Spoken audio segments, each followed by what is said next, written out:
Mr. President, ladies and gentlemen, last September most of us would have traveled to New York for the annual general debate. We would have come together to discuss in person the most pressing issues the world is facing: climate change as the potential supercrisis, rising geopolitical tensions, arms race and proliferation pressures, as well as escalating conflicts and humanitarian crisis hotspots.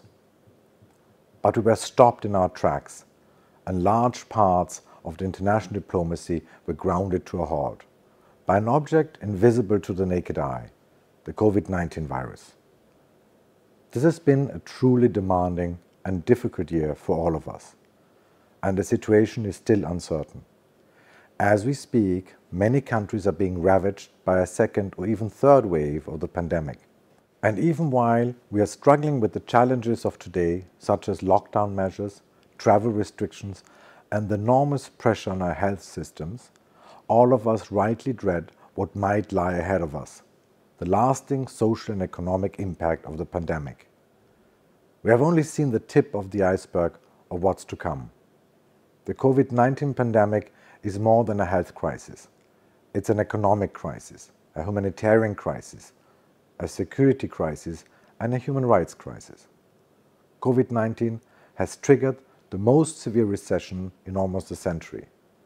Nearly 24 million children and young people are dropping out or don't have access to school due to the pandemic. What is more, we are witnessing a shadow pandemic with the global increase of domestic violence against women and girls. And some seem to believe that the pandemic is a sort of carte blanche to limit fundamental rights and freedoms. In short, the alarm bells are ringing. And if this continues, we might not achieve the Sustainable Development Goals by 2030. And yet, recent progress on COVID-19 vaccines offer a ray of hope. However, as the Secretary General has rightly pointed out, that ray of hope needs to reach everyone. Ladies and gentlemen, a month ago in this hall, I warned against all forms of vaccine nationalism.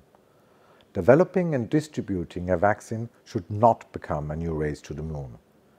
We know by now that with COVID-19, no one is safe until everyone is safe.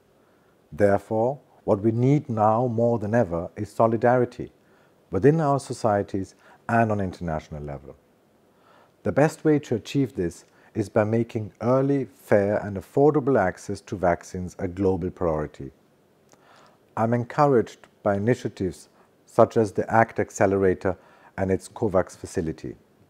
Austria has already pledged 31 million euro to the ACT Accelerator, and we encourage all others to join in this initiative.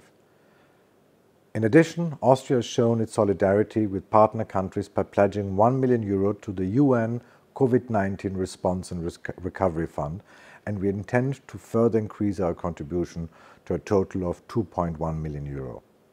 Ladies and gentlemen, with progress on the vaccine front, there's light at the end of the tunnel. But we should all be aware, having a vaccine that works is not the final step. It is getting people to actually use it. And let's face it, the pandemic has fast become an infodemic. We are witnessing a general erosion of trust in experts, governments, science and technology. Not only conspiracy theorists and people at the fringes of the political spectrum are distrustful. The pandemic has proven that misinformation can spread faster than the virus. It infects at the speed of thought. As politicians, it is both our task and obligation to build public confidence. In this, we need the World Health Organization as the leading and coordinating authority. But we also need social media platforms to do their part, and we need every single one of us to take responsibility. If we don't succeed, the health crisis could easily fuel a crisis of confidence. We need to become immune against COVID-19, but we also need to generate an immune response to misinformation.